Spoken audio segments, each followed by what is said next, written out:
Please subscribe and don't forget to press the bell icon to get notified whenever we upload a new video. Ramkripal जी, अभी तक की जो हमने तस्वीरें देखी है उसमें आप क्या कहेंगे? मैं दो बातें कहना चाहता हूं जो अभी तक का सीन है। पहली बात तो यह है कि बीजेपी जिस तरह से गांव में एक्सेप्ट हुई है नॉर्थ और ईस्ट में, साउथ में ऐसा होगा इस बात का डाउट था, लेकिन साउथ में भी वो देखिए ग्रामीण भारत में वो उसका एक्सेप्टेंस बढ़ रहा है, पहली चीज़। दूसरी चीज़ जो बीजेपी के फायदे में 2019 के लिए जा रही है कि कर्नाटक में कांग्रेस के हारने का मतलब ये हुआ कि 2019 की जो चुनौती होगी विपक्ष की वो यूनाइटेड नहीं होगी। देखिए राहुल जी कह चुके हैं मैं अगला प्रधानमंत्री हूँ।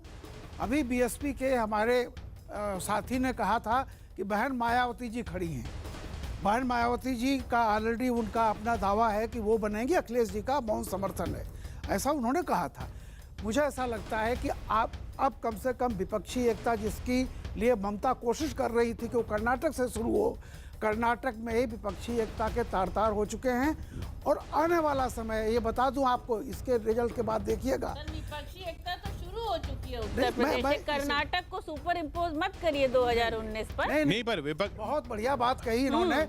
देखिए विपक्षी एकता का अब तक का जो हाल रहा है, उपचुनाव आप जीती है, आम चुनाव बीजेपी जीतती जा रही है। आम चुनाव तो कोई हुए नहीं, गोरखपुर और फूलपुर के बाद आपके मुख्यमंत्री हारे हैं। 2014 के बाद से इतने चुनाव हुए सर आप आम चुनाव ही नहीं हुए। आप कर्नाटक के आज पर 2019 प्रेडिक्ट कर रहे हैं तो फूलपुर और गोरखपुर को सुपर इम्पोज कर आज दीजिए। पूरे हिंदुस्तान की बात हो रही, उत्तर प्रदेश की बात नहीं हो रही है। उत्तर प्रदेश की बात के बिना आप पूरे हिंदुस्तान की बात कर रहे हैं, जहाँ से भाजपा को 73 सीट मिली। एक इसमें मैं किशोर जी में रखना चाहता हूँ। देखिए कर्नाटक में जिस तरह से हार जीत कौन किसकी सत्ता आ रही है, किसकी सरकार बन रही है, वो अलग विषय है। लेकिन जेडीएस और बसपा का जो गठबंधन दक्षिण भारत में हुआ है और उससे जो सीटें बढ़ी हैं, उसका मतलब ये है कि उत्तर भारत में तो हम लोग हैं ही हैं मजबूत। और बहन कुमारी मायावती जी पहले भी कह चुकी कि कांग्रेस और बीजेपी हमारे लिए दोनों एक जैसी पार्टी है, हमारा दोनों से कोई सरोकार नहीं। इसका मतलब आज देखिए कांग्रेस को कौन हरा रहा है, जो कोशिश कांग्रेस को हरा रहे हैं देवगौड़ा। आप कर्नाटक में आज कांग्रेस हम उत्तर भारत में तो बहुत अच्छी बात है, ज्यादा की जरूरत है ही नहीं।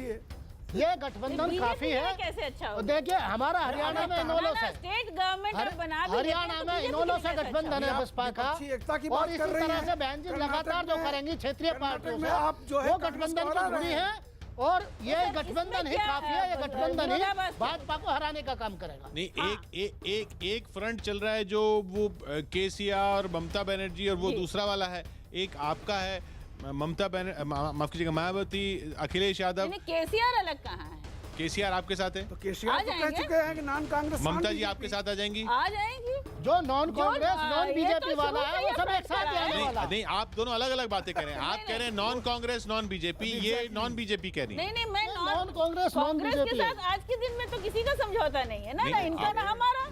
आपका तो था तो वो तो हमने क्या किया ना कि दोस्ती है विधानसभा में, उसके बाद अब ये बहन जी तय करने वाली है कि सही हो गई है। तो कांग्रेस आपकी बात सही नहीं है, गलत आपकी बात तो बिल्कुल गलत है। प्रधानमंत्री के दावेदार हो गए नरेंद्र मोदी, बहन मायावती और राहुल गांधी, तीन तो हो गए। राहुल गांधी को आप बना रहे हैं 111 का आंकड़ा, उनसे पूछिए ना। बहुमत का आंकड़ा इन 222 में अभी छू लिया है। रुझानों में बीजेपी ने 112 पर बीजेपी आगे है। 222 में 112 पर बीजेपी आगे है। ये बहुमत का आंकड़ा है इन 222 में। ये रुझान है। अभी नतीजों में अगर ये तब्दील होते हैं तो बीजेपी बहुमत से सरकार बनाने की स्थिति में हो जाएगी अपने दम पर। रुझानों में 222 में 112 पर बीजेपी आगे चल रही है। 112 सीट, 220 के अभी तक रुझान आए हैं। 222 में से उनमें 112 सीट पर बीजेपी आगे चल रही है, यानी 2 सीट के अभी रुझान आने बाकी हैं और अभी ये रुझानों को नतीजों में तब्दील होना बाकी है। लेकिन ये साफ है कि अपने दम पर बीजेपी सरकार बनाने की स्थिति में दिख रही है कर्नाटक में। और ये अपने दम पर इसलिए दिख रही है क्योंकि 73 सीटें उसने दूसरी पार्टियों से छीन ली हैं। अन्य से 20 सीटें छीनी है। ये अन्य की 20 सीटें छीनना मत मानिए, क्योंकि इनमें कर्नाटक जनता पक्ष यानी जो पार्टी येडियुरप्पा साहब ने बनाई थी उनकी भी 6 सीटें वो भी शामिल हैं। लेकिन उन सीटों के अलावा भी अन्य जो थे वो बिल्कुल साफ हो चुके हैं। सिर्फ 2 अन्य बचे हैं। जितने भी इंडिपेंडेंट छोटी पार्टियां सब इसमें गायब हो गई हैं। 3 ही दलों में सीटें बढ़ती दिख रही हैं, 2 अन्य हैं और बाकी कांग्रेस 61, बीजेपी 112 और 45 जेडीएस। बीजेपी के ये 112 जिनमें 73 प्लस है, यानी पिछली बार से 73 सीटें उन्होंने दूसरों से छीनी।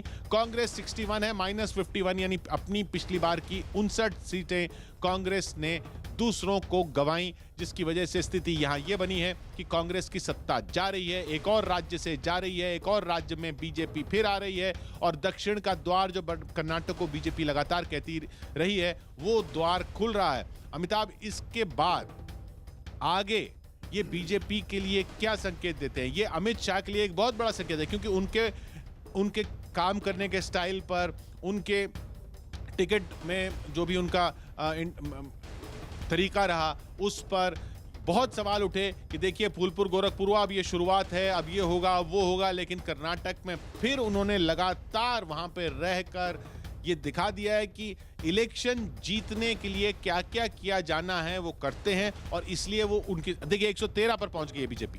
बिल्कुल किशोर, 2 चीजें ध्यान में रखनी होगी। पहला कि अब अगर आप एयर वॉरफेयर में लगे हुए हो, हवाई हमले कर रहे हो, तो कम से कम लैंडमाइन का भी ध्यान रखना पड़ेगा आपको कि बीजेपी ऊपर भी ध्यान रखती है, नीचे भी ध्यान रखती है। और यही वो जश्न की तस्वीरें हम देख रहे हैं बेंगलोर से। जी अमिताभ, बिल्कुल ये मैं कहना चाह रहा हूं कि अगर कांग्रेस लड़ाई करती है तो वो हेलीकॉप्टर से वॉर कर रही है, अपनी फाइटर प्लेन चला रही है, लेकिन नीचे जो जमीन पर पैदल सेना जा रही है वहां पर लैंडमाइन का ध्यान नहीं रखती।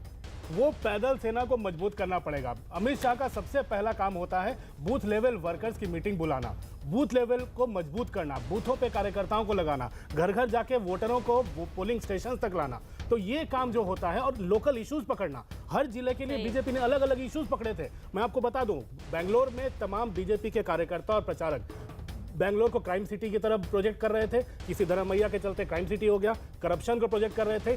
बेंगलोर में पॉटहोल्स हैं, 28 सीटें हैं बेंगलोर में, पॉटहोल्स बेंगलोर में है, गड्ढों बड़ा शहर, ऐसा प्रोजेक्ट कर रहे थे। किसानों के बीच अलग काम हो रहा था। मैं आपको बता दूं, ये तमाम इश्यूज थे, सिर्फ एक फैक्टर नहीं था। दिल्ली से मंत्री और सांसद ड्यूटी पे थे 2 महीने से लगातार। सारे रुझान आ गए। अमिताभ, मैं रुक रहा हूं आपको। इस वक्त 222 के 222 सीटों के रुझान आ गए हैं और ये रुझानों में फाइनल आंकड़ा, फाइनल न कहें, अभी नतीजों में तब्दील होने हैं, कुछ 1-2 इधर उधर होंगे, लेकिन 222 की कुल जो जहां पर मतदान हुआ 224 में से 222 में उनके रुझान आ चुके हैं और उनमें बीजेपी पूर्ण बहुमत की तरफ है। 114 सीट पर बीजेपी आगे, 62 पर कांग्रेस आगे, जेडीएस 44 पर आगे, अन्य 2 पर आगे। किसी की जरूरत नहीं पड़ेगी बीजेपी को अगर ये रुझान नतीजों में तब्दील होते हैं, किसी की जरूरत नहीं पड़ेगी।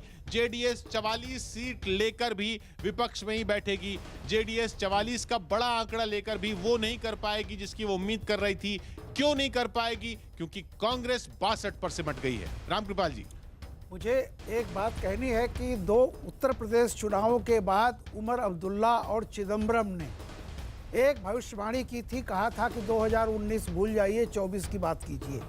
मुझे लगता है कि आज दोनों सही निकल गए हैं। कर्नाटक के चुनाव उमर अब्दुल्ला और चिदम्बरम की बात को मुझे लगता है सही ठहराने की तरफ संकेत दे रहे हैं।